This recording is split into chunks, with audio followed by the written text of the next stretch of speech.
'కల్కి' మూవీ చూసినప్పుడు చాలామందికి అశ్వత్థామ అనే క్యారెక్టర్ మీద చాలా ఇంట్రెస్ట్ వచ్చింది కదా! నేనైతే ఈ అశ్వత్థామ గురించి కొద్దిగా చెప్దామనుకుంటున్నాను. అయితే అశ్వత్థామ చూడ్డానికి విచిత్రంగా నుదుటి మీద మణితో ఉంటాడు కదా! అతను పుట్టడమే ఆ విధంగా పుట్టాడు. అయితే అతనేంటి అనంటే మహాదేవుని యొక్క అంశ. అంటే శివుని యొక్క అంశగా అవతారం అనమాట. అతను ద్రోణాచార్యుడు అలాగే కృపిదేవుల యొక్క కుమారుడనమాట.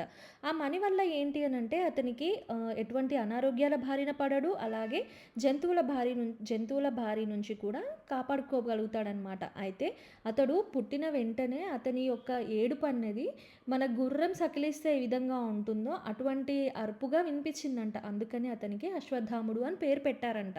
అయితే ఈ అశ్వత్థాముడు ఏంటి అనంటే కురుక్షేత్ర యుద్ధంలో కౌరవులకి, పాండవులకి జరుగుతున్నటువంటి ఆ యుద్ధంలో ఇతను చాలా మెయిన్ పిల్లర్‌లాగా ఉన్నాడనమాట. అయితే ఇతను తండ్రి ద్రోణాచార్యుల వారు కౌరవులకి, అలాగే పాండవులకి విలువిద్యలు నేర్పించారు కదా! వాళ్ళతో పాటే అశ్వత్థాముడు కూడా ఉండి వాళ్ళ తండ్రి గారి దగ్గర విలువిద్య నేర్చుకున్నాడనమాట.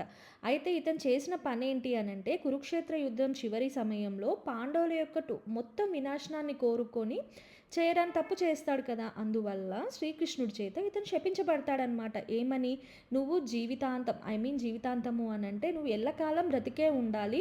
అలాగే నేను నీ మణిని తీసేసుకుంటున్నాను." అసలు ఆ మణి పనేంటి? ఎటువంటి అనారోగ్యం రాకుండా ఉండడం. కాకపోతే ఇతనికి అన్ని రకాల బాధలు, అన్ని రకాల ఆహ్, అనారోగ్యాలు ఉండి జీవితాంతం అలాగే కుళ్ళుతూ, కృషించుతూ ఉండమని శపిస్తాడనమాట. ఇది అశ్వత్థాముని